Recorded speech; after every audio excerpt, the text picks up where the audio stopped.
It's definitely not the music we expected. It was supposed to be Rush Limbaugh. I think we're going to be away from the tunes for a while tonight here. We're on allwnyradio.com, the Thomas Loop, 8 p.m. on Wednesdays. Inside all WNY Radio studios in Buffalo, New York, I've got Jim Slaiman alongside. He's a guest. We've done... That was Rush Limbaugh, and I thought I had everything timed up, and then it sounded like me when I wake up in the morning. That was the last time Rush was in Buffalo for an arena show, 1997 Test for Echo, sure. Like the tour. So, right? Yep, you do recall that. I was there. I was there too. It was the second night of the tour. Yes.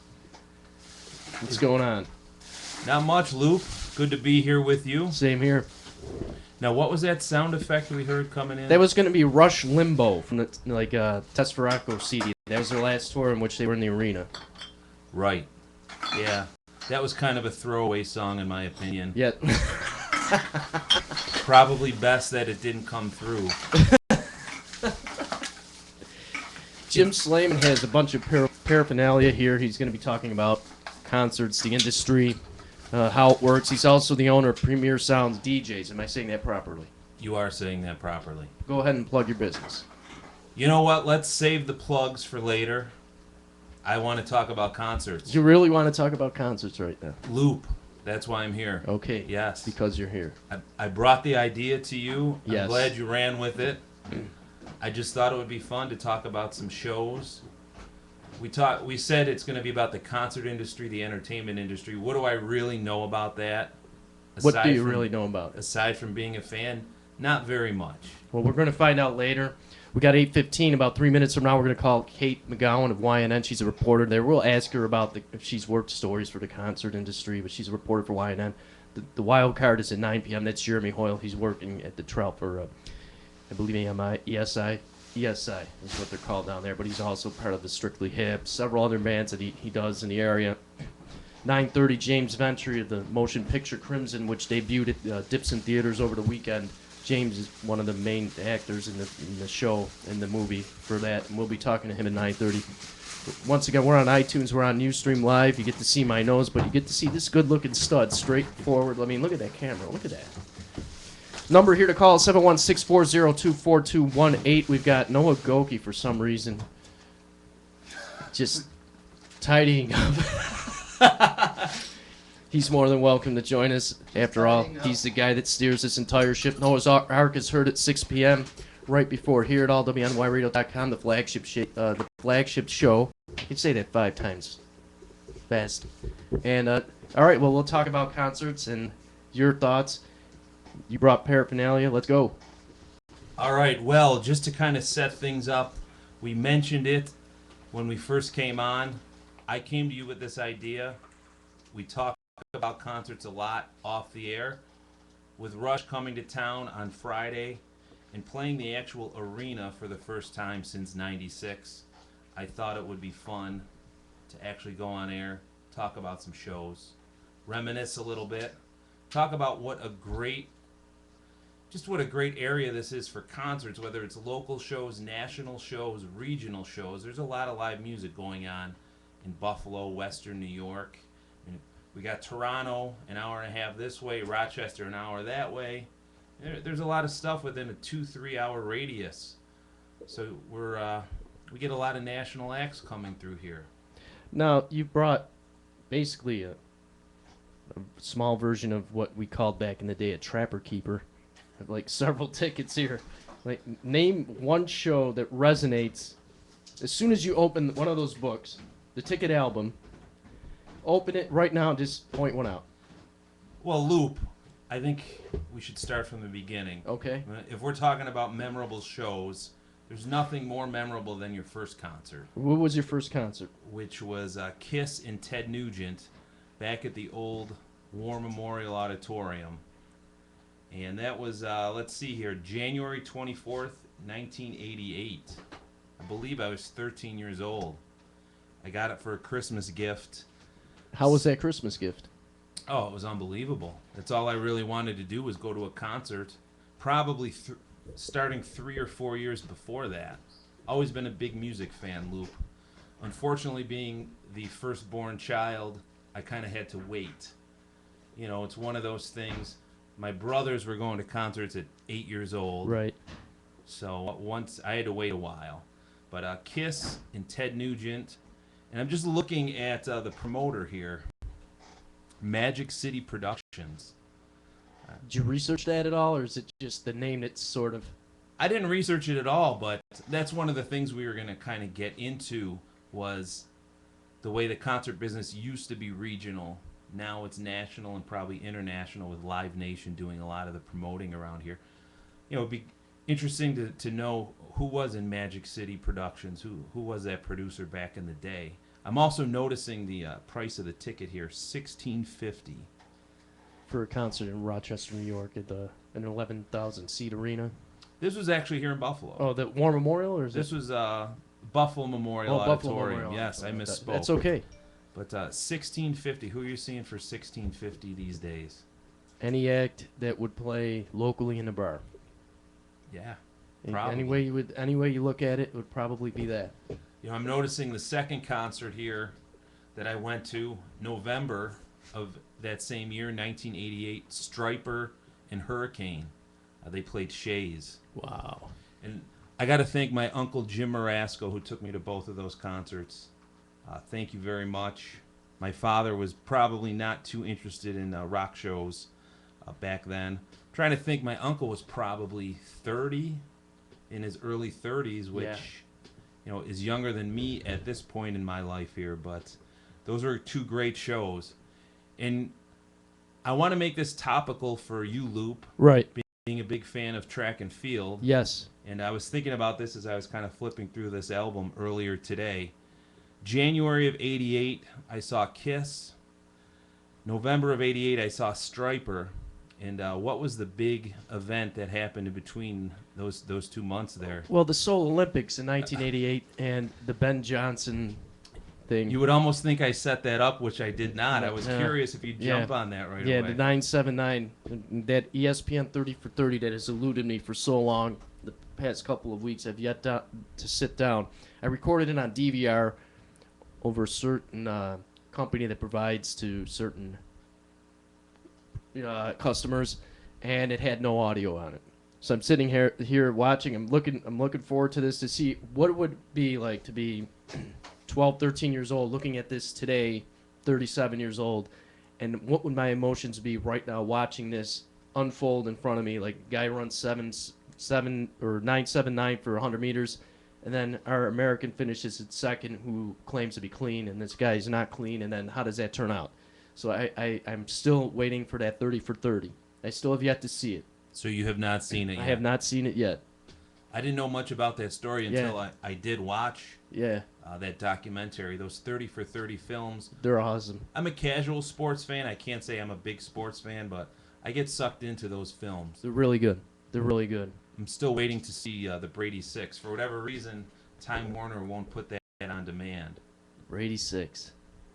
That is right. And we're going to give Kate McGowan of YNN a call right now. We're at allwnyradio.com. The Thomas Loop heard Wednesdays here at 8 p.m. I've got Jim Slaiman, our guest honoree, here today. We're going to lay back on the tunes, namely because I really don't have any queued up right now. And we're going to go via Skype. Once again, number is 716-402-4218. We're on iTunes. We're on FeedBurner.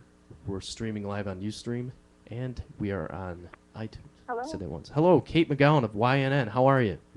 Hi, I'm good. How are you? Doing well. Kate McGowan is a reporter for YNN, graduate of Buffalo State College, but that's like an internal thing because, you know, that's where I went to school in my alma mater.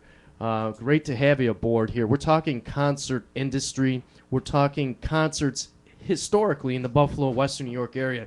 Which one sets out from you? Which Western New York concert stands apart from you that you've been to, and what can you bring back to the table about that? Western New York concerts. I have my favorite one was probably Goo Goo Dolls when they performed down at the Thursday at the Square. Actually, is what it was called back then, and it was great because it was just all Western New Yorkers coming together for a local band, and it was perfect. A ton of people. Definitely rained, but you know it doesn't matter. We come out rain and shine. You know, so it was great. As far as Western New York concerts go, it seems like covering them. I mean, a lot of local bands really have a lot of talent, so anything to support the local industry is what Western New York is all about. Kate McGowan is with us here live on allwnyradio.com. We're streaming live on Ustream. We're on allwnyradio.com under the live tab. Just check us out, 716-402-4218. Jim Slaiman over here is our main guest. He brought this topic to the table to me. Kate, describe a brief bio of what you do at YNN, what it's all about, and how long you've been there. Absolutely. I've been reporting for YNN for about a year and a half. I am currently a morning reporter, so I am up around 3 a.m., and I'm on air by 6 a.m., and I cover all of Western New York's local news. It's a 24-hour news station, so we are operating at all hours of the day and night. So a lot of hard work goes into reporting every day. We have to keep updated with community events and different news going on. I cover everything. You can think about it. Music. We're talking local concerts, but I've definitely covered some music and crime, and it really is widespread. So, I'm talking to people every day, and it's a great career. Okay, quick question. Any stories from 2012 up until this point, could you name about 3 or 4 of them that you've covered which stood out positively and negatively toward your job? The biggest story that I really became attached with was the Khorassani trial. I was there every day, and that was the doctor that was actually accused of hitting Alex Rice and killing her when he was drunk driving.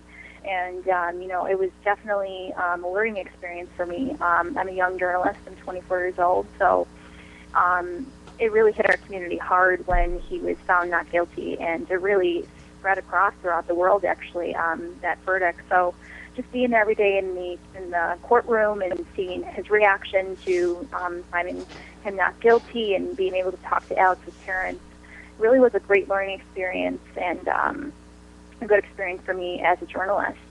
To think about other ones, I cover a lot of trials, so that really sticks out in my memory. But I also cover a lot of uplifting stories, so I would say those are great as well. Which uplifting story have you covered this year that you remember most? I covered a story about a young girl who actually wants to sing with Taylor Swift, and she has leukemia, and that was a great story because she's only 4 years old, and her dream is to sing with Taylor Swift.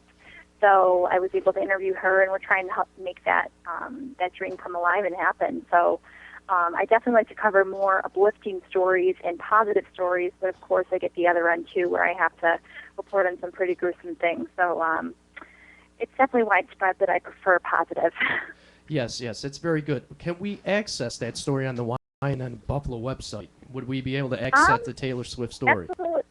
All of our stories are up online. It's buffalo.ynn.com, so you can absolutely get that story. I'm going to pass it over to the guest, Jim Slaiman. Do you have any questions for Kate McGowan? Kate, how are you? This is Jim. I'm doing well, Jim. Excellent. Nice to speak with you. I'm going to circle this back to the concerts here locally. You mentioned Goo Goo Dolls, and were you referring to the 4th of July show they did where it just poured? Oh, yeah, it was absolutely phenomenal. I think that was 2004. I can't believe it was that long ago now. Did you Absolutely. stick That was when Thursday at the Square was at the Square. Did you stick it out till the end? I did. I love the Goo Goo Dolls. Anything to support local music. I enjoy the Goo Goo Dolls a lot, and I brought in my ticket stubs here. Tommy and I are just kind of flipping through, reminiscing about some shows. We're going to do that a little bit more in a little bit, but the Goo Goo Dolls, there's probably 8 to 10 of those ticket stubs here. I've seen them quite a bit. I really like their music, and my wife really likes Johnny's hair when he doesn't wear a bandana. So we both have reasons to attend the show. But, I'll tell you, that was a great show, and the concept was amazing. The local guys coming home for a big hometown concert. And I just couldn't help but feeling a little bad at the situation with the way that it rained. They weren't even able to play their full set. But they put a DVD from the show, didn't they? They covered live. They did. They did, didn't they? They did.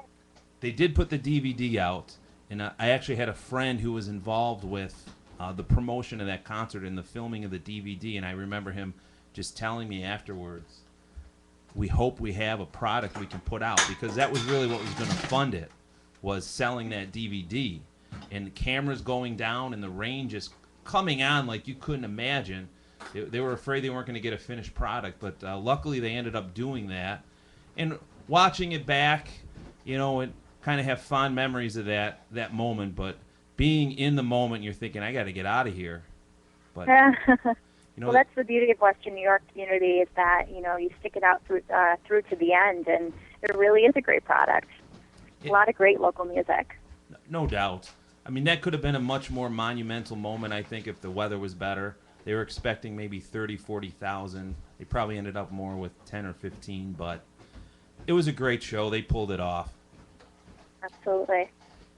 From Buffalo, New York. Hey, speaking of Buffalo, New York, we are here live, allwnyradio.com studios, just near UB. We got Jim Slaiman here live in studio, the Thomas Loop Heard Wednesdays, 8 p.m. here at allwnyradio.com. We are on iTunes, we are on Ustream, we are on FeedBurner, we are on live. If you look us up live at allwnyradio.com and just click on the live tab, and it will take you directly to the audio broadcast. Podcast, broadcast, videocast available. Jimmy, the Rush concert. Kate, are you a Rush fan at all? Do you like Rush? I've heard, but not too big of a fan. Actually, Kate, let me ask you this question here. I think I heard you mention you might have been in your mid-20s now. I'm 24. Were you an NSYNC fan back in the day? Oh, of course. All right. Of course. 98 Degrees, too, man. They played in Buffalo. Maybe we can touch on a couple of NSYNC moments. Did you ever see them Oh, live? my goodness. How embarrassing. Oh, not at all. I've seen the 98 Degrees concert in 98.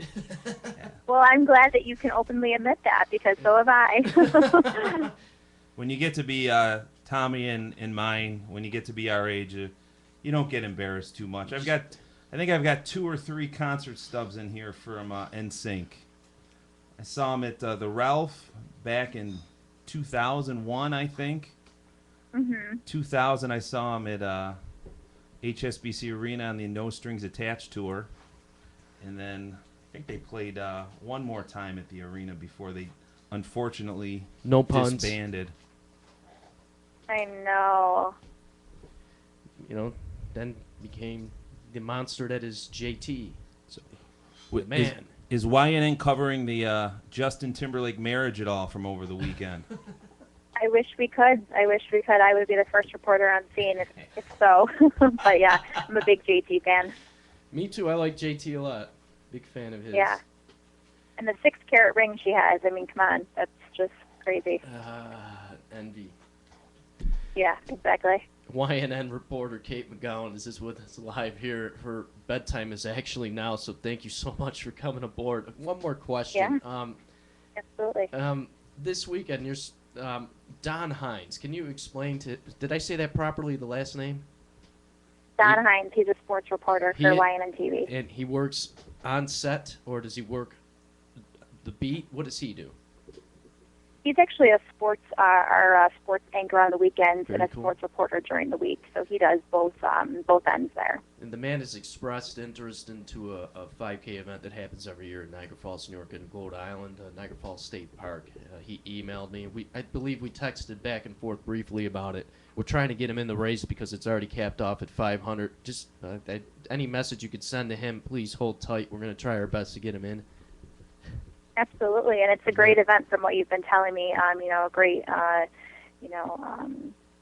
sort of event there at the top of the falls where Walenda actually walked across, and that was another story that I was able to cover. And what a sight! So, I mean, good luck on that, and hope it all works out well. It should, but let's bring it back to Walenda since you mentioned that. What was that experience like for you since you were on site? It was amazing just to be able to speak with Walenda in person and just be there and feel the excitement. I was actually covering the morning shift, so I was not able to see him walk live. I did watch that from home since I had to be up the next day very early. So unfortunately, I wasn't there when he actually did walk. But YNN covered that, exclusively for, I would say, about a year leading up to the event. We had a reporter up in Niagara Falls pretty much all the time. and just covering it every step of the way and kind of being there when he actually was able to walk.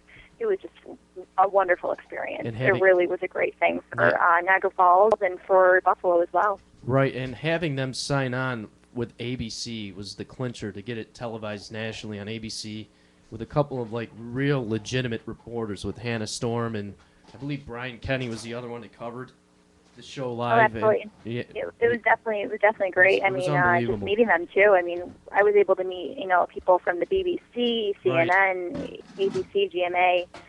It was great. It really showed our the Queen City in a positive light, and the Cataract City in a positive light as well. It was a melting pot for media around the world, but the thing is, I'm going to bring this up toward the Niagara Falls area. There has really haven't been any follow-up, no momentum continued from that event other than how it's going afterward. It's almost as if it was forgotten. I'm from the Niagara Falls area, and it almost has been, as it has been forgotten right now. It just happened in June, and that's it. Nothing's followed up since then. We'll have to try to see if something else will pop up there in Niagara Falls. So hopefully another Daredevil tries to do something different, Right. Any thoughts on that, Jim? Interesting you bring up the Wallenda thing. I'm going to take this all the way back. I don't know if it was a year ago or a year and a half ago when you first started hearing his name in this area in the paper, that Nick Wallenda and what he wanted to try to do. And I think the consensus among just the casual newspaper readers was, who is Nick Wallenda? And he wants to walk across the falls. That kind of sounds a little bit nutty. So starting from there and then seeing what it ended up being, I mean, I had to eat crow on that one. That's incredible. Who knew it was going to become this monumental thing for the area? It's amazing how all of us were tied to the event. We played the official, my acoustic duo, well, my partner and I, consider it a team effort. We played the official party there, right on Old Fall Street. It was a huge carnival-like event. Venue to venue were inches apart.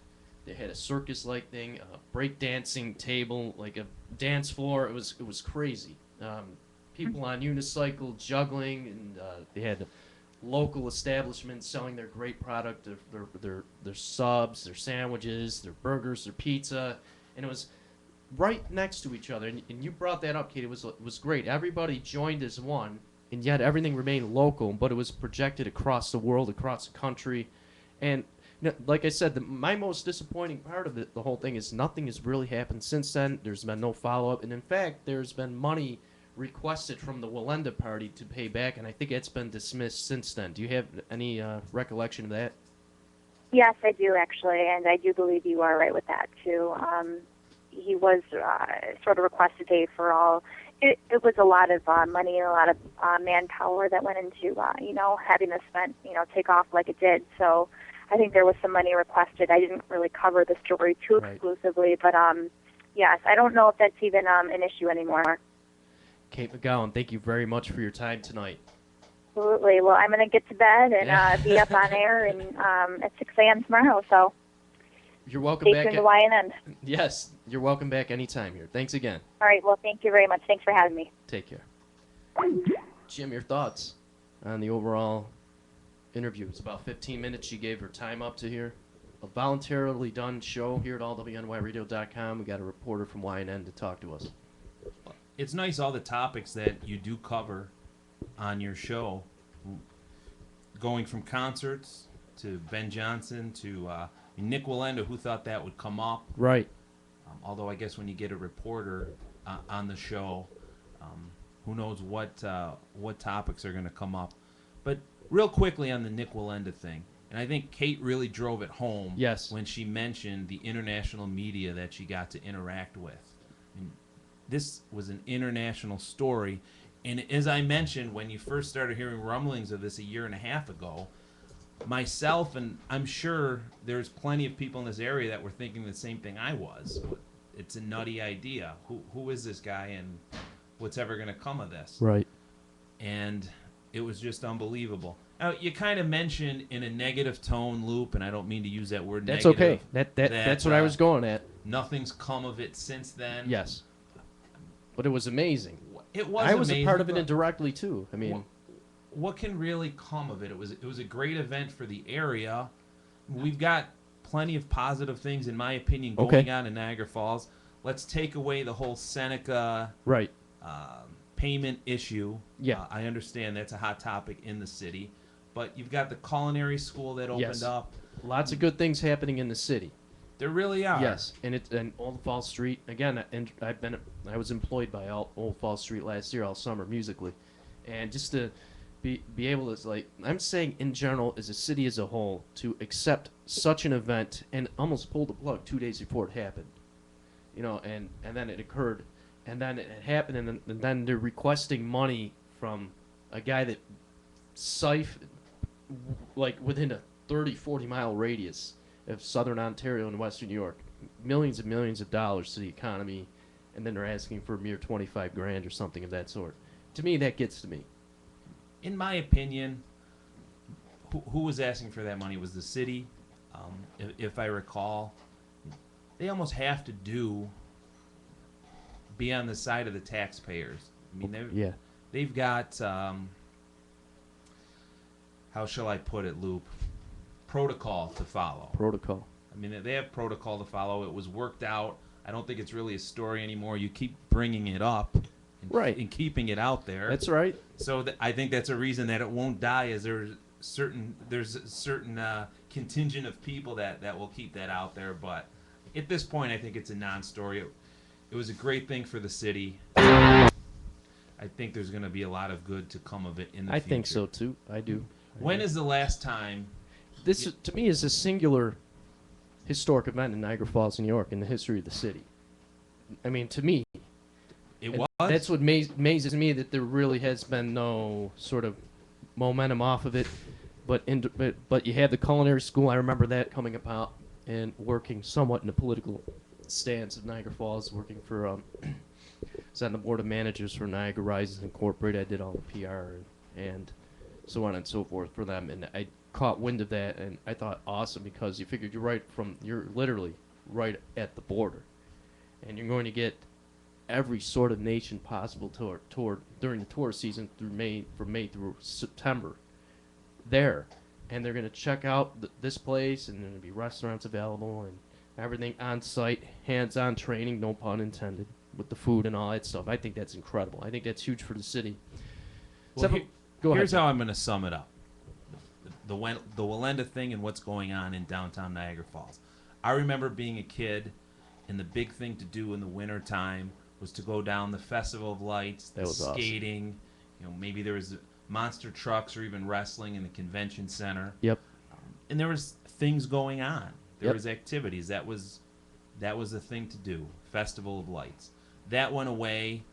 It seemed like for a good length of time there was nothing going on downtown. Now you go back down there on a weekend night, even an evening during the week, and it just feels like there's some energy back down there. There definitely is energy back So down there's there. things happening. There's positive things happening. You mentioned my business when we started the show. I'm downtown at those facilities. Right. We're doing weddings. We're doing events. So I'm there quite a bit. And you look out and you see tourists walking around, and you see people over eating in Fridays or walking up and down Old Falls Street, going into the casino. There's activity, and that wasn't there 5 years ago, 10 even years 5. ago. Absolutely right. The Thomas Loop, allwnyradio.com. Jim Slaiman here. I'm Tom Proctor. We're heard Wednesdays on allwnyradio.com. We're on Ustream Live podcasts, available toward the weekend on iTunes, Fiend Birder. We're on allwnyradio.com if you want to hear us live in audio. And your ears are probably bleeding right now because we're talking Niagara Falls, Niagara Falls, Niagara Falls, Niagara Falls, Niagara Falls, and Niagara Falls. And we had Kate McGowan on earlier for about 15 minutes, who I interrupted her bedtime, little did I know. And the main topic here is it's all about Jim here and what he does and what his passion is, and that's basically music. I mean, you promote music everywhere. I mean, that's what you do. You provide music to everyone. And the history of the concert that he's been through here in Western New York and beyond. He's got 2 large albums full of tickets. They look like a baseball card collection type of thing going on there. Just to reiterate, the reason I wanted to talk about music was Rush coming back into town this Friday. I'm a big Rush fan. Tommy is a big Rush fan. And unfortunately, neither of us is going to be able to make this show. Yep. what are you going to do? One thing I would like to talk about is just all of the live music in this area. I think we're starting to take it for granted. And I think really in the summertime is what I'm referring to now, between the casinos, between Darien Lake, between all of the free shows that are going on. You really have live music and free live music 4-5 nights a week in this area. And we're not just talking local bands. There's a lot of great local acts in this area. I'm talking about national bands that are playing Art Park. They've got 2 shows going on weekly. You've got Thursday at the Harbor. You've got the Lockport series. Saturday, the Hard Rock series on Old Fall Street. They brought in some great acts, including Talus. Right. Maybe we'll touch upon that. Well, we definitely will. I'm not going to let that slip through. It's just unbelievable. I think the Buffalo, Niagara Falls, Western New York mindset sometimes is there's not a lot going on in our city. And there is. There really is. Especially with music, which leads to the Rush concert. It's been since 97. I always say fall of 96. It was, I got the ticket stub October right of here. 96. Sunday, October 20th, 1996. And they played outdoors in 97. That's why I was sort of thrown Correct. off there. Yeah. I went to that show too in Toronto. Let me just mention a couple things here that I'm noticing with this show.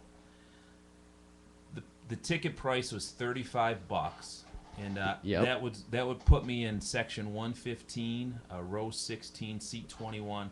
I remember it being fairly close to the stage, so it was 16 rows up off the ice. But I was pretty much right there. $35. I'm trying to think what that ticket probably would cost today. $65, $70, Probably. $80. And the concert was promoted by Metropolitan Entertainment. And I see them quite a bit here with some of the old Buffalo shows. And I'm going to do a little bit of research on these old regional promoters. Because they don't exist anymore. Everything's Live Nation, everything's AEG for the national acts that come through. And that really has kind of changed the concert business quite a bit. Yeah. And I think, in my opinion, the price of the tickets quite a bit. I know for the Rush concert, to get in the 100 level on the floor was going to be $250 and that got you a couple other things. They've started bundling with maybe dinners and some souvenirs, lanyards, tour books, that kind of thing. But it definitely costs quite a bit to get a decent seat to a national show these days. And that tour that Rush brought to town back in '96, that was the first time they did the evening with Rush. So they didn't have an opening band. They did 2 sets, 3 hours worth of music. They've been doing it ever since. And they have been, and they need to. Oh, yes.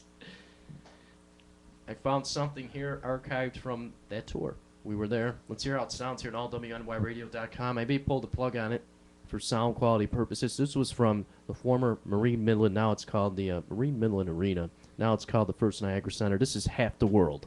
Live at allwnyradio.com.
LWNYradio.com. The Thomas Loop here with Jim Slaiman live in studio. That was Rush. We rarely play music from anywhere from the area outside of here, so we're it's a little different here. LWNYradio.com. The Thomas Loop. I'm here with Jim Slaiman live in studio. We're on iTunes. We are on LWNYradio.com. And I'm just trying to straighten out a few things so I can hear the audio again. There we go. That was Half the World from the last time they were here in Buffalo, New York, in an arena, 1996 in October. So that version of Half the World was actually from It was from the that arena. show. Yep. Okay. October 20th, 96. That's right. Real quick tidbit on that show. I'm going to touch on a couple things. Fish played that arena the next night, and I went to that show. I believe it was the next night. I actually don't have the ticket stub. It's probably back in my dorm room in Brockport somewhere. But, Right.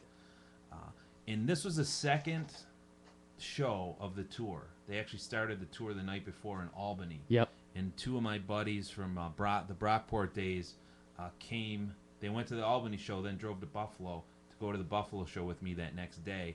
And one thing they were pointing out was the satellites, which was part of the album motif. Yeah. They had them on the stage. The lasers were malfunctioning. They were supposed to be shooting out green lasers from these satellite dishes, and they malfunctioned at the Buffalo show for whatever reason. Well, at least we weren't there when the scoreboard fell on center ice. Remember that?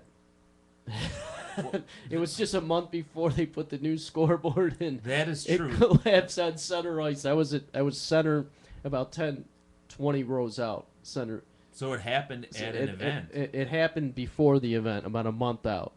When it was an off day and the scoreboard collapsed on center ice. I got you. So you had floor seats for the Rush show, Yeah. and you would have been where that Pretty scoreboard much been right around there. landed.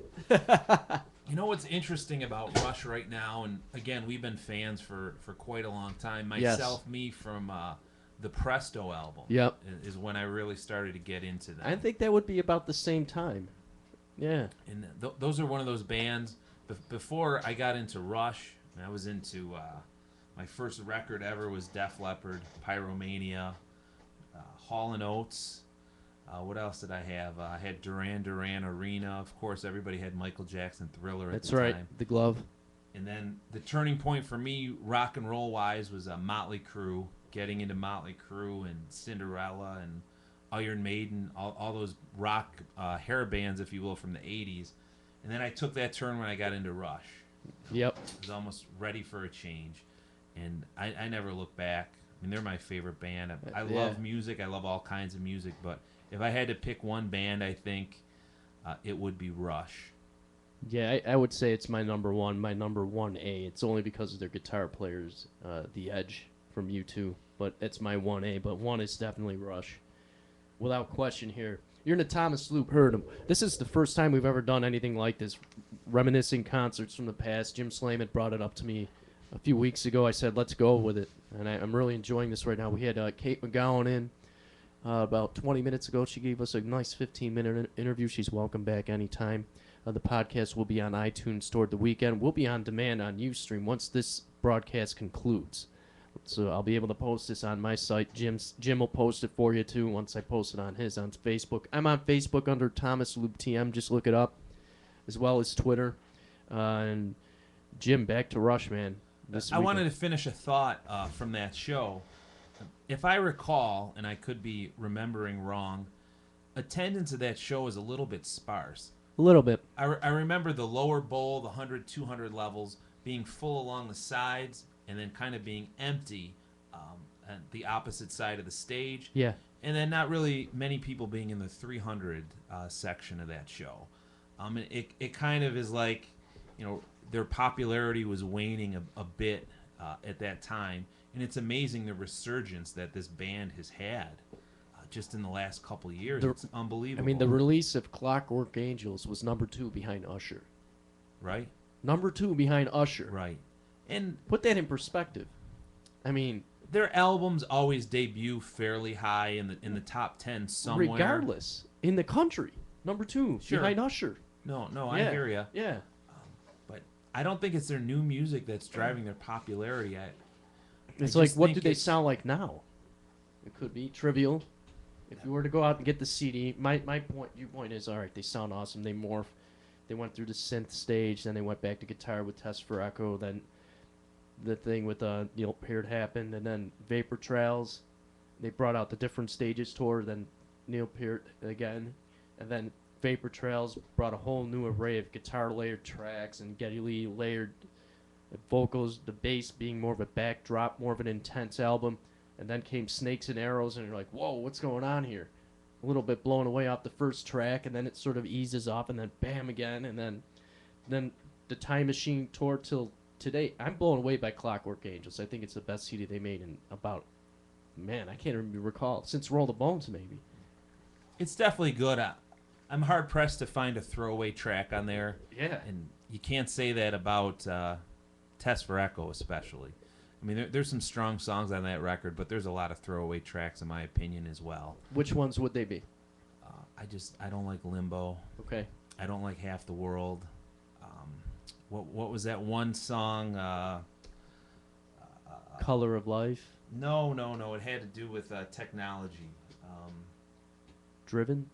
No, Driven was a good. I tune like Driven off a lot. that record.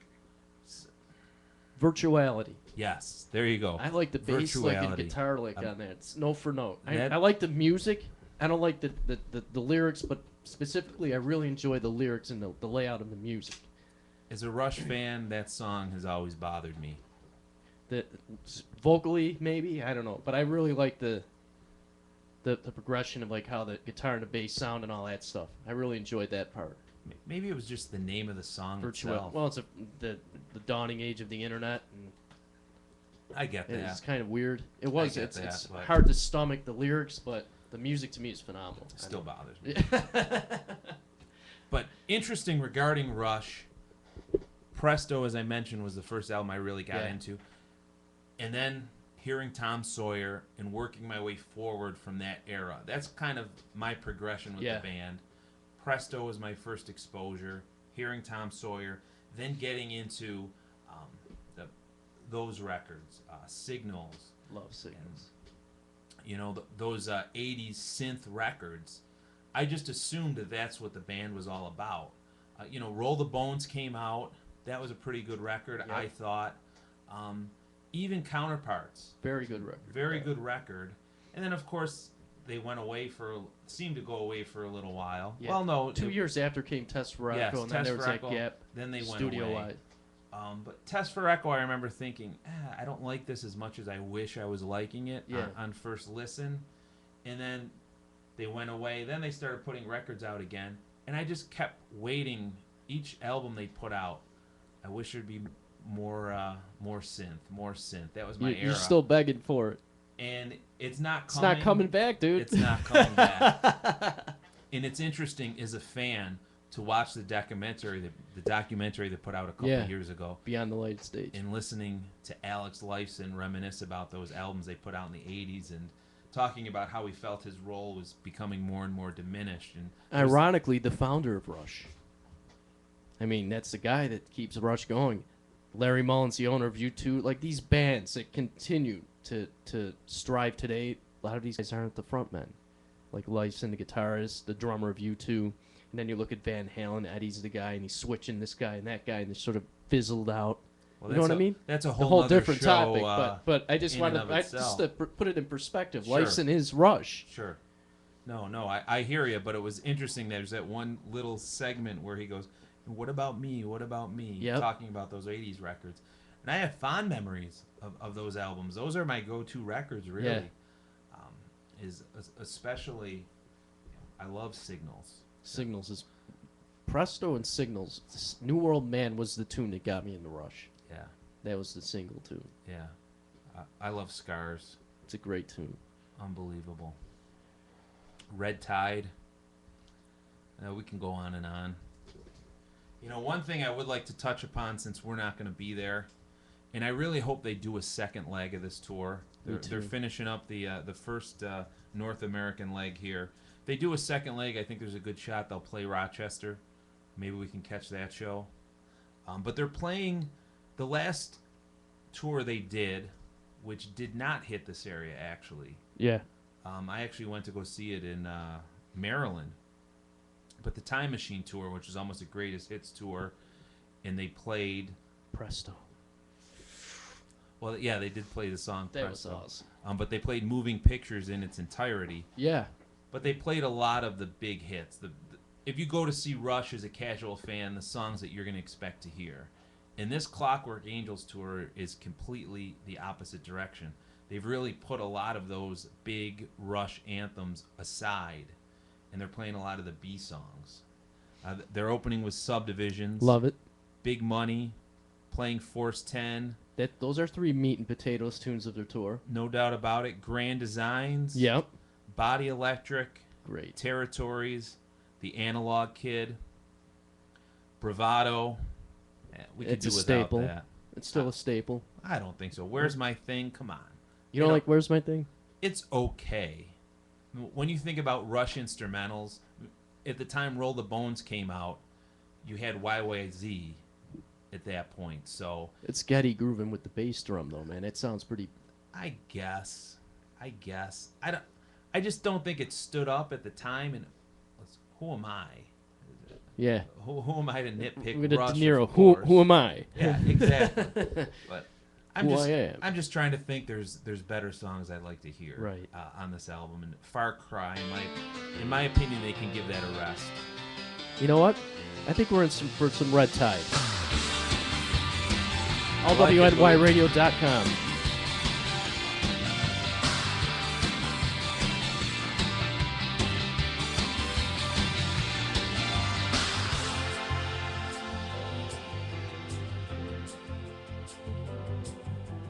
Nature has some new plague to run in our streets. History's some new wrinkle we are doomed to repeat. Fugitives on the bedroom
That's Rush, Red Tide from the Hold Your Fire album, 1987. I've got Jim Slaiman. We're too big, very large. All right, I'm understating it. We're huge Rush fans. And we're here because they're going to be there in Buffalo, First Niagara Center, Buffalo, New York, downtown, right by the Inner Harbor. In Buffalo, New York, playing live, and none of us will be there. Go figure. No. Our adult responsibilities are keeping us from this show. Correct. I remember the younger days when I would actually quit a job if I had to attend a concert. Because there'd be another one along the way. Those days are gone. Yep. But before we took that musical break, we were just kind of reviewing the set list they've been playing on the Clockwork Angels tour. And, they're really pulling out a lot of the B-sides, the deep cuts from a lot of the 80s albums, which is great for the big fans. Right. They're kind of putting a hiatus on a lot of those big anthems like Free Will and Closer to the Heart and a lot of the songs you would expect to hear as a casual fan. And then what they're doing, they're playing quite a few songs in a row from the new record, which I can't say they're playing. They're probably playing half the album. And Right. That is a good album. That's It's the a best really album good album. they've put out in quite a while. The Wreckers really stands out as a song I've been enjoying. I think that's track number 6 or 8. Canaries are, Halo Effect would be 6. Okay, It's so almost like a ballad type. maybe it's Eight would number be Canary- 8, but Canaries would probably be. I'm really enjoying that record, and just the concept of the album. I don't know if you know much about the concept of this record. I did a little bit of research just out of curiosity. I was just YouTubing Neil Peart interviews, and he was getting into Novel. He's writing a novel. yeah. Well, it came out, but steampunk. Steampunk rock. Steampunk. Yeah. This science fiction subgenre. Mhm. It was interesting that I loved the album before I really latched on to the concept of it, and I'm trying to go back and do a little bit of research on where he was coming from with the writing in this record, because Geddy Lee had mentioned they wanted to do a conceptual record, but something where each song would stand on its own, unlike the old days with 2112 Right. and those kind of concept records where everything really needed to flow across. And they did a great job, because I really didn't get the concept of this record when I first put it in. I will say my CD player, I still enjoy buying the CDs from bands that I really like. I keep up on my CD collection. I'll download some individual top 40 pop songs from iTunes if I want to own one. But if Rush comes out with a record, if Springsteen comes out with a record, I'm buying the CD. Jim Slaiman live in studio here at allwnyradio.com. Jim, you know what, man? We've been over an hour into this show. Let's plug your business. Go right ahead. I appreciate the opportunity. Do it up. I'll mention I do own Premier Sound DJs. We are a DJ, photo booth, and lighting company. We've been in business quite a while. It's been a family-owned business since 1985. And we're really just finishing up our best year yet. Weddings is a majority of what we do. And I enjoy it. I get to listen to lots and lots of music.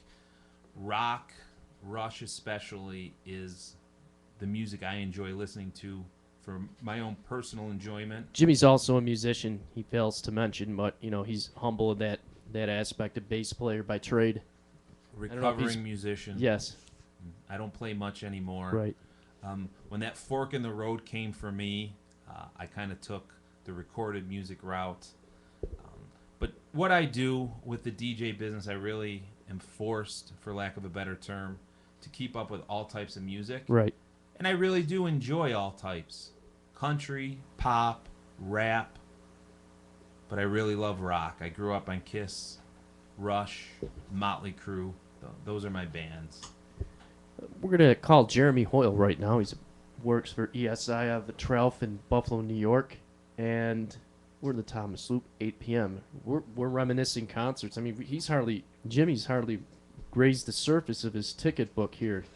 We're going to have to get into that in a little bit. James Ventry will be with us around 9:30 as well from the motion picture Crimson, which debuted at Dipson Theaters this past weekend here. We're going to give Jeremy a call right now via Skype. Area code 716-402-4218 is the number to call. It's a 24-hour hotline.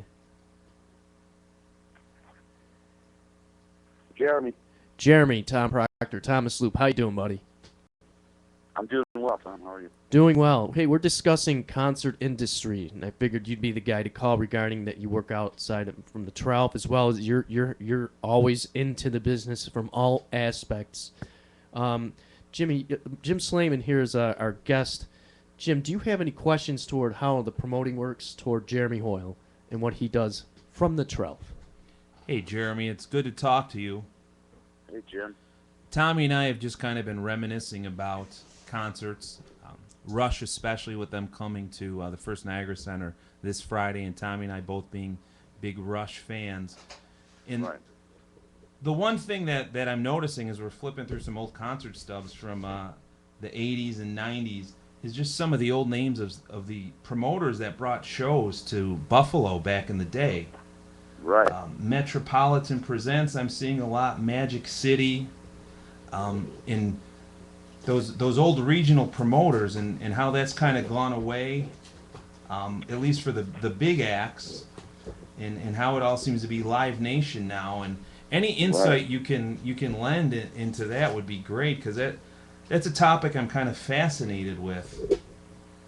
Well, Jim, I don't know if you know that I'm not from Buffalo, but I've been here and been in the music industry here for 10 years.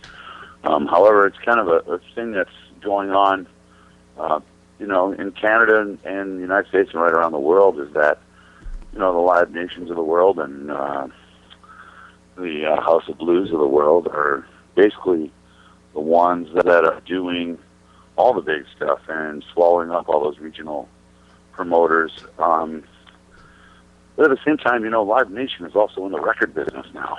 They're a record company. They're an everything company.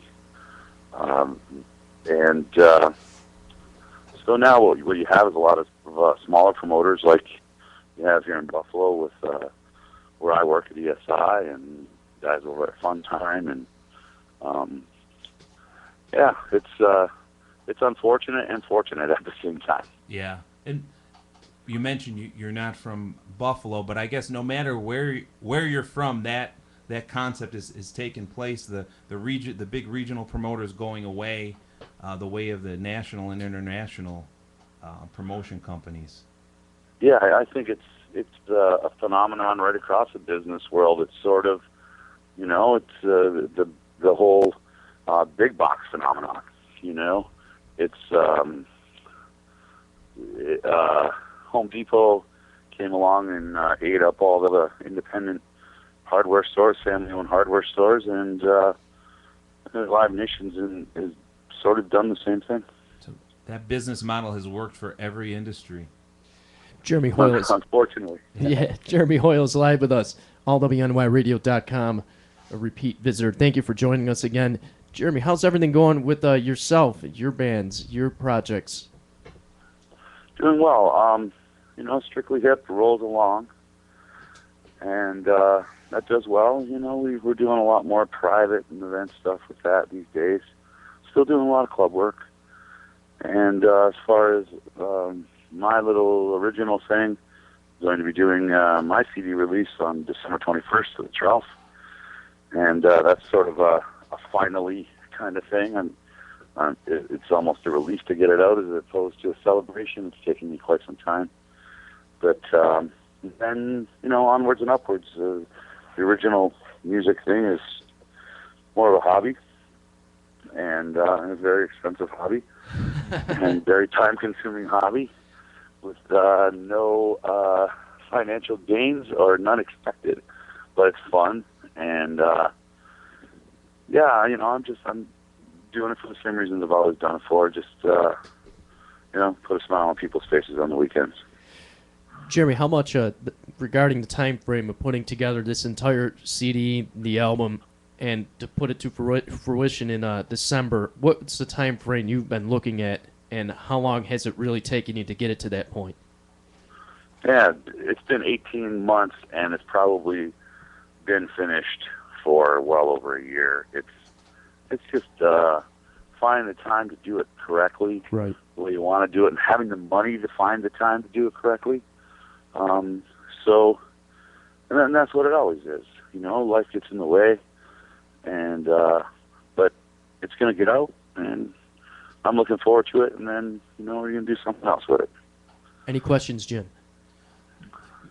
You kind of mentioned ESI, Fun Time presents, and I actually went to school with Donnie Cutzback, old Grand Island guy. But in terms of the shows that you guys are bringing to town, where do those promotion outfits, you know, kind of fit into the music scene here in Buffalo? I'd be curious to be enlightened on that a little bit. I can't speak for what other companies are doing other than, you know, what I read about or what I see in the papers. But our focus, you know, ESI owns and operates the Trout Music Hall now. So our focus is to do those Trout kind of shows, you know, something a little more eclectic, something, you know, we do a lot of legacy acts.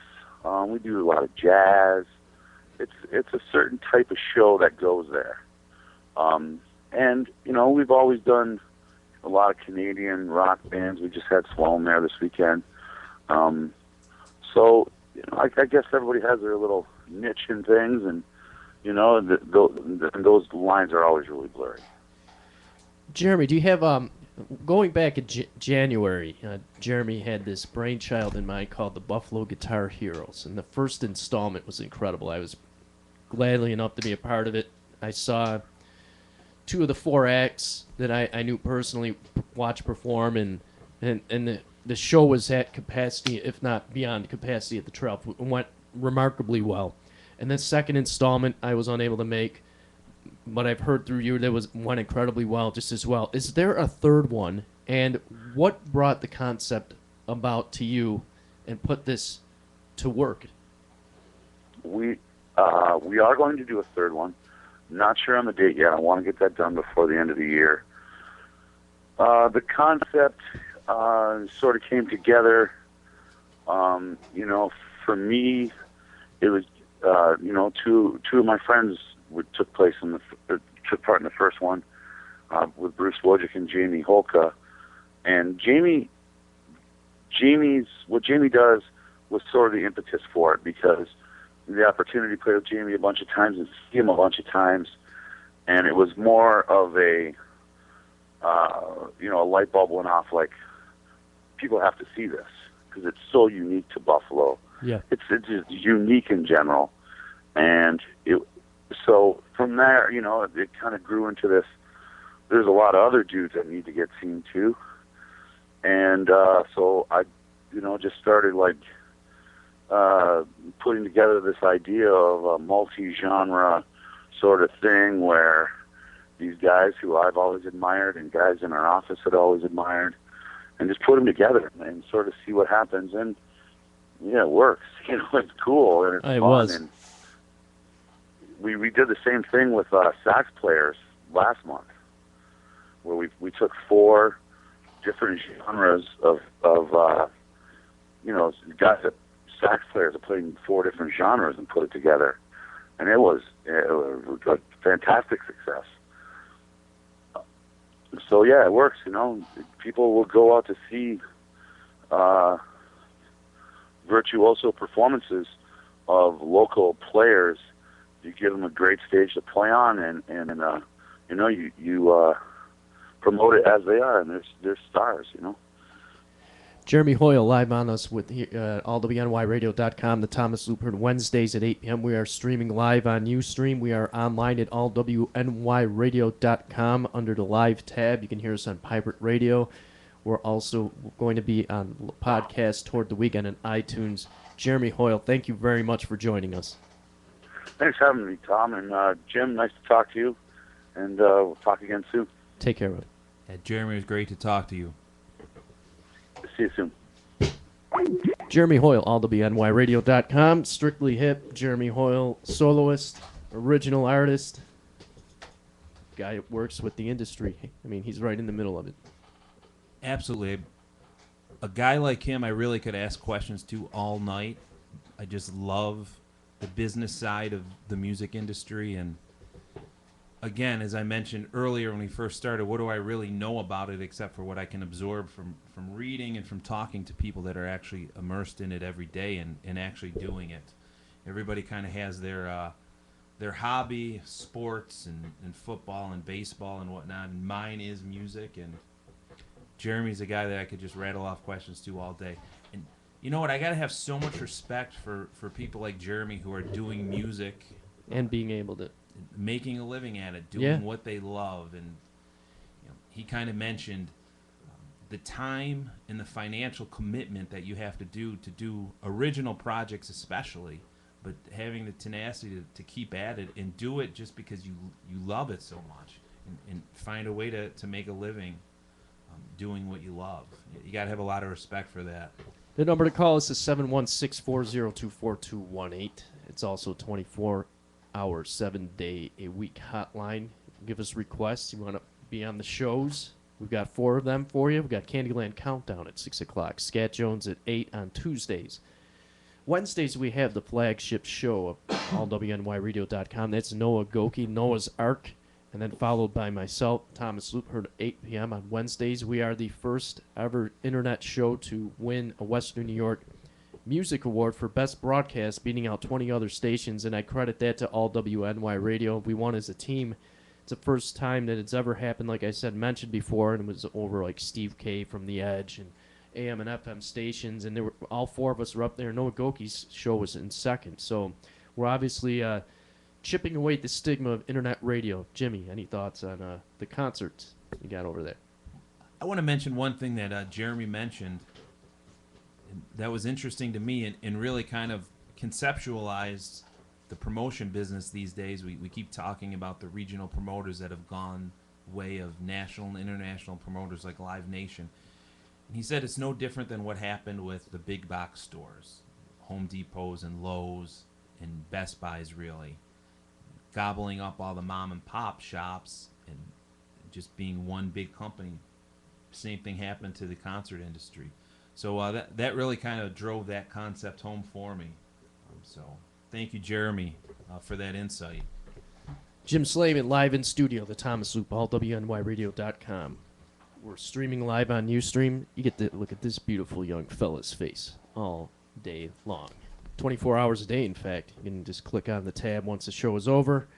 We'll be posting it on all our Facebook sites and social media. Let's look over some concerts here because I'm looking at tickets.com and former names that you were bringing up. Metropolitan was one that stood out. Metropolitan, Magic City. They promoted the first 2 shows that I'd gone to here. Motley Crue, the Dr. Feelgood Tour, 1989. Let's see here. That was also at Buffalo Memorial Auditorium. Second section on the floor, row I, 1850. 1850 for that. Again, that was an 89 Warrant opening the show. That was an The Cherry unbelievable Pie show. CD. No, that was before. That was Dirty Rotten, Rotten. Filthy something rich or something like that? Yeah, that was a great show. Wow. I kind of mentioned just being a music fan, all genres.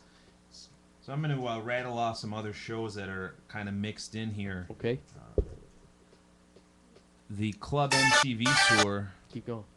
MC Hammer with Vanilla Ice. That was a heck of a show. Let's see, I've seen Harry Connick. What was Connick like? This particular show I saw was, what was this, 89? Is it Niagara University? 91 at Niagara University. Taps Gallagher Center? Yeah, and it was kind of a lecture and performance, so he spoke. Cool. And then he also just did some of his songs solo piano. That was a great show. Living Color. Living Color. Guns N' Roses Metallica at Rich Stadium, July of 92. That was a show to be at. That was the summer I graduated high school. I remember, I think Faith No More opened that show. Everybody from high school going to that show. How many did you think attended that show that time? God, it's tough to. Back then, it was an 80,000 seat stadium I before remember they it being shaved it down. packed. Yeah. I mean, I remember it being packed. That was just a great scene. It was a beautiful summer day out, hot July day. Right. $29.50 to see that show, and we had decent seats. I think we were probably at the 50-yard line, and 20 or 30 rows up. They were decent seats. It's just unbelievable, the prices of concerts these days, and I guess I understand it. I'm looking back here, December 15th, 91, Rush, Buffalo Memorial Auditorium. That was the Roll the Bones tour. That was in Florida at that time. They went to St. Pete's, ironically, the day after I left the area. Really? From the Florida. Yeah, it was in Manatee County, right outside of Pinellas County, where they had the concert in the Times Theater. Listen, you don't see this anymore. Section Red 23, Row E, Seat 5. And again, I remember being pretty close to the stage, like on the side of the stage. Vinnie Moore opened that show, and we missed him because the weather was really bad. Right. It was bad driving there. My dad drove me and a couple buddies to that concert. And I actually saw them at Cops Coliseum on that same tour. I'm trying to think. October 25th of 91 was that show. I believe that was the first show on that tour. Driving to Hamilton with my buddy Kevin Urker. Kevin Urker. He's a guy that played drums in an old band of mine. Yeah. I've got Michael Bolton. Saw Michael Bolton with an unnamed ex-girlfriend. Let's see, when was that? That must have been 92, summer of 92. Again, $22.50. Unreal. Hey, we're going to power up for our next segment momentarily, but why not go back to the synths era and listen to, from the Power Windows CD, Grand Designs, the studio version, Rush, and all WNYRadio.com.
That's right. We're networking with musicians, allwnyradio.com. Got another one to my left. His name is Jim Slaiman. We're finishing up Rush from the Power Windows CD. Grand Designs. I rarely play music from regular rock bands and all that. Usually I cater to area and local bands, but I figured it was such a great topic to bring up. Jim brought back the memories of past concerts, and he's got his album here full of tickets from the past, and two of them stood out in 1991, and which were they? Actually, 94. 94, my fault. Tommy, I did kind of force you into this concept of talking about concerts. That's all right. And Rush specifically. So I do thank you for that. Well, thank you for coming out, man. Two shows that really stand out here. Pearl Jam from April of 94 at Rochester War Memorial, and Rush from April of 94 at Buffalo Memorial Auditorium. It was the Versus Tour and the Counterparts Tour, respectively. And it was interesting because the Pearl Jam was really blown up at that time, and their new record and the new Rush record came out on the same day. I was a student at SUNY Brockport at the time. I remember walking from campus over to Main Street in Brockport to a little independent record store called Leapin' Lizards, because I knew that I was going to be getting both of these CDs. Right. I had just gotten done taking a philosophy exam, which I don't know if anybody's taken philosophy 101 or 102, whatever it was.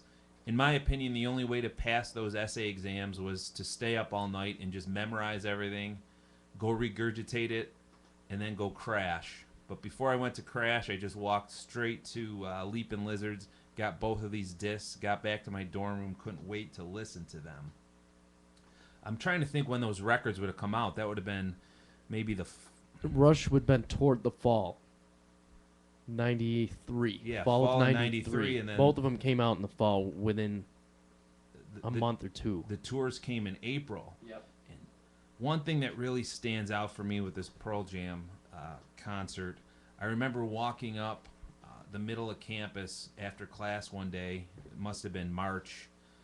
And I was walking back to my dorm from the Union, and I just see this herd of people coming the other way, literally running like a mob towards the Union. And they're yelling, "Pearl Jam tickets are going on sale." So I turn around and I start running with them. Right. Run to the Student Union. They had the box office there. The tickets were on sale. I was able to get tickets. It was a neat concept. General admission for the whole arena. There was Right. no assigned seating. So And 10, 11,000, however many that show. This was where? This was at Rochester War Okay. Memorial Okay. in April. And I got Of 94. as many tickets as I could. My brother came up to the show. Dan. My old neighbor Kyle Green came to the show. I think Justin Wallens came to the show. Okay. Names from the past here from our upbringing. Yes. They all came. Some of them were still in high school. Most of Yeah. them probably were. Came up and we went to this show in Rochester. And then for the Rush show, which was a couple weeks later, we saw that one in Buffalo. And my brother Dan's ex-girlfriend had some kind of a connection for tickets. I Right. think her dad had a connection. We ended up fourth row center for the Rush Counterparts tour. This is what's getting me. Loop, $29.50. Fourth row center. Yep. For Rush on the Counterparts tour. Yep. That ticket for the show on Friday is $250. I was about 250 15 rows bucks. up near Geddy Lee. Right stage. Or left stage if we were facing Geddy B. The left of Geddy Lee. I was about 15 rows up by the...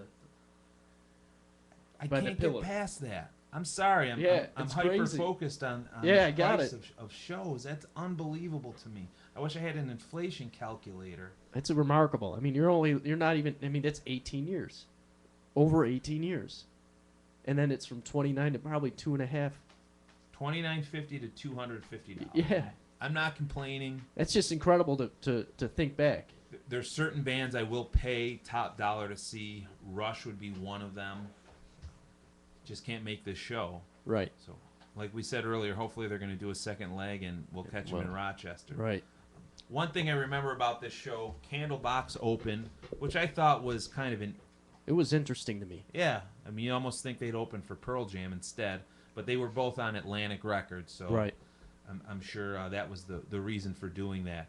But I remember Counterparts and the nut and the bolt. Yep. The big video screen being right there and Yep. seeing these two, the nut and the bolt come together as And that- 2001 Space Odyssey. Yep, yep, Was the theme. blaring. And then And they they come up connected. and they open with Dreamline. Dreamline. The place went nuts. Yep. And then the second song was the Analog Kid. And then I went nuts. Great show. That was an amazing show. Then remember toward the end of the show, if I can find it on here, man, it would be mint. If I could find it on here. The thing Alex about those, Lyson's introduction to the band. Everybody from WKBW Channel 7. He introduced everybody like Irv Weinstein and Commander Tom and Tom Jones. see, I don't recall It was that. funny as hell. And the unfortunate thing about those old shows is not everybody had a video camera in their hand back then. Now it's so easy. You go on, you don't even need to go to the show anymore. It feels like you could watch Yep. it on YouTube. Yep.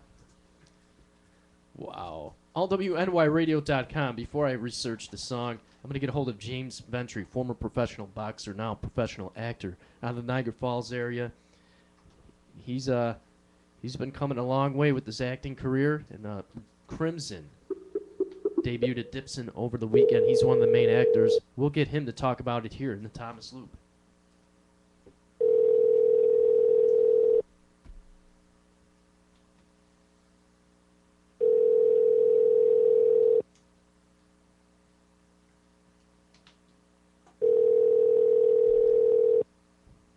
If we don't reach him, we will try him again. It's James. I can't get. James will be getting back to him momentarily. I'll fire off a message to see if he's ready to take our call. allwnyradio.com as I'm researching the song because it was really funny. Lifeson introduced the band, and he said basically on-air personalities from specifically WKBW Channel 7, Buffalo, New York, ABC affiliate for those of you watching out of the area. And you can't. It was during Closer to the Heart. It was toward the end before they went into the jam. Yeah, I really don't remember that, and chances are we're not going to find it out on YouTube. Another show that's kind of standing out Keep here. going here. Tell about the show. 94, this was at Darien Lake. Motley Crue came back to town. I saw them in 91 on their wildly successful Dr. Feelgood tour. Right. They kind of took a little bit of a hiatus when they got rid of Vince Neil, or Vince Neil got rid of them. However that played out, if you really want to know the ins and outs of that, Let's hear definitely read The Dirt. Read the book The Dirt. That's probably the greatest rock behind the story book that's ever been put out there. My wife Kristen actually loves that book. She's probably read it 3 times. But they got John Corabi to replace Vince Neil, and came to town, played Darien Lake, and that place was absolutely empty. You could hear a pin drop. We ended up we got lawn seats, and when we got there, they actually never opened the lawn because so few tickets had been sold under the tent. Yes. We were walking from our car to the entrance, and the parking lot of Darien Lake was just littered with free tickets. I would say there was 2,000 people there or less. It was a pretty cool show.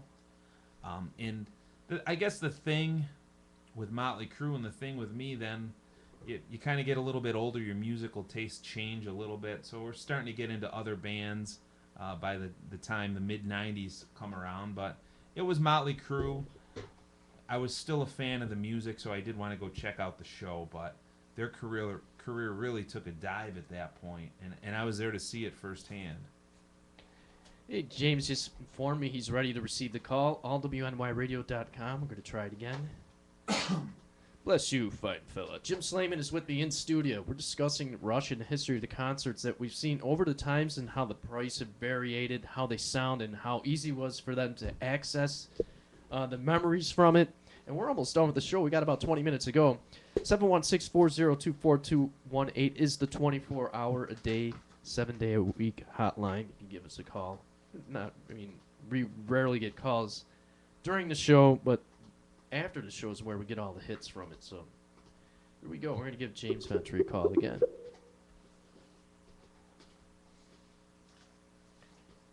streaming live on Ustream. We're on iTunes. Hello. How you doing, James Ventry? Good. How's it going? Going well, my man. Going well. How's the healing up there, buddy? I heard you had a nasty injury. Slowly and painfully. I can't imagine. Can't imagine. Ladies and gentlemen, for those of you who don't know, I'm talking with former professional boxer out of Niagara Falls, New York, James Ventry, current actor of the motion picture Crimson that just debuted at Dipson Theaters in the area. What has that been like for you, James? It's been cool. It's been a lot of work, way more work than I expected. But seeing it at Dipson Market Arcade Theater on Main Street in Buffalo was really awesome because first of all, it was the first time I've seen it on a full screen, like a movie screen. We had a premiere around here at in Niagara Falls on a 10-foot by 10-foot screen, which is pretty big, Right. but nothing compared to an actual movie theater. And it was also, when it was in lights and everything, it was next to Argo, starring Ben Affleck, and next to big time movies. So it was kind of cool to see that alongside those type of movies. James Ventry live with us at allwnyradio.com. The Thomas Loop Herd, 8 p.m. on Wednesdays. I got Jim Slaiman in studio, close. He is a relative, but we're close. We're almost like brothers. We are brothers, literally. We're all within the same range, James. And Jim, do you have any questions for James Ventry? How you doing, James? I'd Good. be How you doing? really good. Thanks for joining us here, and I'd be interested to know how you got into acting. Well, my buddy, who's a director, Ken Cosentino, he started going to my brother's boxing gym when I was boxing there, and we just, kind of hit it off at the gym. And then he was telling me about a project he was going to be working on. He originally asked me if I wanted to get a small part in there, and I figured, sure, I'll give it a try. And then the part sort of evolved and ended up becoming a bigger role because he kind of liked the way I acted. Now that was the first time I did it, so I didn't know if I'd actually be any good at it or not. And then actually the role went even further because we ended up just things didn't work out with our producer. So then me and Ken opened up the production company that actually produced it, which is the Little Sicily Productions. And that's kind of how I got into it because of Ken. James, we're still here, buddy. Still there, James? Okay, sorry. No, that's okay. Yeah. We're here. It's one of those things. Did you have an idea that you might be comfortable in front of the camera when that opportunity was offered to you? You know what? It's one of those things where, and I'm sure you guys have done it yourselves, where you watch movies like Goodfellas and Rocky, and I'm huge fans of those movies, and I constantly acting out these parts in those movies that these scenes that I love, but doing it in a joking manner, and I never really knew if I could actually do that, and so I wasn't sure. I didn't know how comfortable I'd be, and we were lucky to have. We had about 6 months while we were trying to raise some money for camera and different and various things we needed to shoot the film. That we rehearsed once a week, so I really got to kind of learn a little bit throughout that time and become more comfortable. I remember the first time that he gave me a couple scenes from a script and had me come down and act, and it was really odd doing it in front of other actors because you feel uncomfortable. You feel you're obviously your performance there is going to be judged. So I think over that span of 6 months rehearsing once a week, it made me feel a lot more comfortable to where you can, I have scenes where I'm sort of losing it and yelling and really, acting as somebody completely different than myself. And I don't think I would have been able to do that had we not taken the time and really rehearsed and, got to be comfortable in being somebody you're completely not. James, your boxing background, go ahead and give us a brief bio about what it was like being a pro boxer.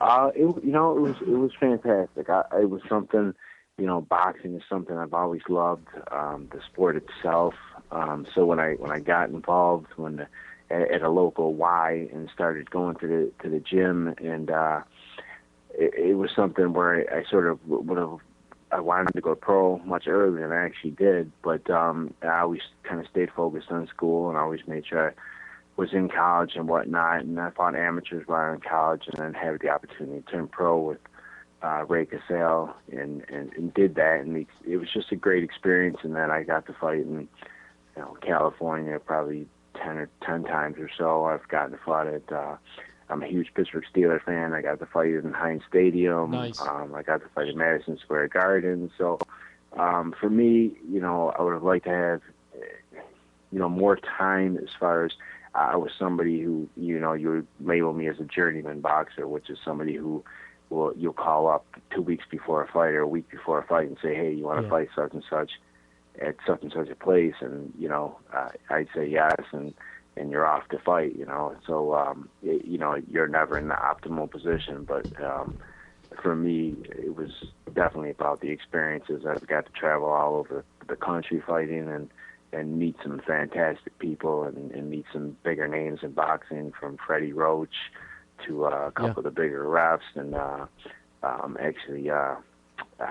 the Let's Get Ready to Rumble guy did my Michael Buffer. second fight. Nice. Michael Buffer, right? He did the second fight, and I remember I have it on DVD, and I remember when he said my name and announced it, you see me laughing, here I'm getting ready to fight, and I'm laughing because I sort of can't believe Michael Buffer is saying my name. James Ventry live, allwnyradio.com, the Thomas Loop heard Wednesdays. Here, Jim Slaiman is guest. James, man, we'll continue to go with the topic. You brought up journeyman fighter called up. Obviously, you would have to be in prime shape, period, because you never know when the phone call would come. Yeah, absolutely. I'm what you would call a gym rat. So I'm always in the gym, and it's a little different in that if you have a fight scheduled and you have 6 to 8 weeks to train for it, you sort of can peak at a certain time. Whereas I'm always at a high level in shape, but not quite where you'd want to be in that fighting shape, where you're sparring, say 4 or 5 times a week, or at least 3 times a week, 3 to 4 times a week, and you can't keep doing that forever because if you're not knowing when to fight, you want to make sure you're sparring, but not so much to where I'd be stuttering in this call, taking too many punches. Right. How long did the career go until, if you were to timeline it? What was the latest year you fought? I fought not too long ago. I fought, and when was it? I think July maybe of this year. So wow. I hadn't fought too long ago. I actually got to fight. You seen the movie with Mickey, the fighter? Mickey Rourke. With Mark Wahlberg. Oh, okay. And it was, okay. About Mickey Ward's. I got to fight Ward. Mickey Ward's nephew, so I got to meet Mickey Ward that night. Cool. And Dickie Eglin, who played the brother, and that was really great. It was a great fight. And, I thought I actually should have won a close decision, maybe by a round or so. But being in his hometown, I wasn't surprised. That's one of the things of being a journeyman. If you don't knock the guy out, you tend to lose a lot of decisions like that. So it wasn't a surprising thing, but I fought real well, and then I was scheduled to fight at the end of August, and at the last minute the guy got cut, and so about a week before the fight that ended up getting canceled on me, and then now I've just been doing some different work, and then I just ruptured my Achilles, so I'm working for Independent Health right now, right, and also doing a few things with the movie, and I was going to maybe think about taking a fight in January, but now probably not. And then our movie's actually going to come out. Our distribution deal is through Pop Cinema, and they're going to start distributing the movie sometime in March. This is ideal because I didn't even have to ask for that. The self-promoting machine that is James Ventry is with us here at allwnyradio.com, the Thomas Loop. We're on Ustream. Continuing with the ride that is Crimson, it's been how many years in the making? How much time did you put yourself into the acting toward it? And, it's now it is at a major brand name Dipson Theater. I mean, it is across the country. I mean, there are Dipsons around the United States. What made them say, hey, we're gonna play it here at Dipson? I think through our distributor, and I don't know how much they're going to play that, or if they're going to be playing that elsewhere through their theater, or if there's just going to be once it's the distribution deal, once it's actually on the market, it'll be on Netflix. It'll be at places like Family Video. Right now, it's playing at different places, like Gibson Theater, only like various times. You know, like it played here for that. It's playing somewhere in Massachusetts at a theater there. So she has it playing at various places throughout the country, and then kind of leading up to the actual distribution to try to get more word of mouth on it, to try to create some buzz on it, and then it'll once it's distributed, it'll go it'll be distributed in the U.S., Canada, and England. So we're hoping to get some nice momentum behind it prior to that. Jim Slaiman, before we close the interview, any final questions for James? James, I'd be interested to know if your experiences with boxing and the traveling that you've done kind of helped you out when you had to get in front of the camera and do the acting. It did a little bit. I think in one thing we did a lot of fight choreography in the movie, and it definitely helped with that. Like, my punches compared to maybe a couple other guys in the fight scenes, where you can definitely see a difference. And also something I would tell myself prior to I'd be a little nervous prior to maybe going to shoot a scene, or if I'm going to remember all my lines, that kind of thing. And I would kind of tell myself, hey, you fought in front of 18,000 people before. You fought in Madison Square Garden, and kind of psych myself up a little bit to, give myself a little extra confidence. And I was kind of telling myself, my character's name was Tommy Emerson, and I'd say, okay, you're Tommy Emerson now. And I would try to get into that mode. And I think all the training and being in front of crowds and having to, perform in front of an audience, because a boxing match, even though you're in there, you're fighting, there's at times where you're putting on a show, and when you're in a fight, and most of my fights were kind of wars. I didn't really, wasn't the kind of guy who ran around. So, and I liked hearing the audience go crazy, and I enjoyed the showmanship of it, and that was very much a part of doing a film. Is when I had a scene that involved Tommy Emerson acting crazy, and people on the side would clap after, so you knew you did a good job. And it was the same kind of thing, so it definitely helped me a lot, fighting, translating into acting. James Ventry, man, once again, it's great to catch up to you. May you heal quickly. We definitely, we've been raid checking this run we've been planning on for about a year now. I know, get together. Tommy, we gotta punch it. But we're gonna have definitely rain check it till about summer. That's all right, man. I'm a little scared, so that's okay. Hopefully you won't have to carry me. James, man, great catching up to you. Miss you. You take care. You too, Tommy. All right, all the nice best. To talk to you too, Tim. All right. Thanks, Okay. James. Bye, guys. James Ventry, the concluding interview here at the Thomas Loop at allwnyradio.com. Jim Slaiman live in studio. We were bringing up concerts that we've been a part of in the past, because Rush is here this Friday. And any other final thoughts before we close it? Well, there's one other show that's kind of sticking out here. As I flip through these old ticket stubs, I'm so glad I saved these things. I've got a basement full of music memorabilia that Kristen would love to get rid of. When I was at Brockport, Live, remember Live? Yes. They booked a show to play Tuttle North Gym, which was the hockey arena, Right. and really which was the biggest arena on campus for bands to play. And between the time they booked this show at the college and the show actually took place, Throwing Copper really started to take off. Right. Every once in a while, especially in a college, you have that happen where they book them at a low price because they're not very popular, and by the time that the show actually rolls around, they have a single break, they have an album break, and it was, I think, probably 2,000 people that could actually go. And I just remember going to the concert and being outside, and there's just seemed like thousands of high school kids and middle school kids from all over the greater Rochester area going to try to get tickets because Right. they were that band. They were taking off. They probably could be playing the Rochester War Memorial Right now. but they had committed themselves to this show. Right. It was really a neat experience to see that, just to see the hype on your campus. And the Democrat Chronicle was covering the show, and they were writing articles about it. And you had 10,000 people that wanted to attend a show Yeah. where only 2,000 tickets were available. I can't imagine what tickets on StubHub would have been going for if StubHub existed. What was the price on that? Come on, for giggles. I'm trying to see here. I mean, $29.50 for 5 rows at an arena show in '94. Well, the student price was $12 on Yeah. this show for live. Oh yeah. That's just a memory that sticks out here. I haven't thought about that in years and years, and this ticket stub's kind of bringing that back. Yeah. We've got Noah Goki live with us. Oh yeah. Oh, sorry. Fumble!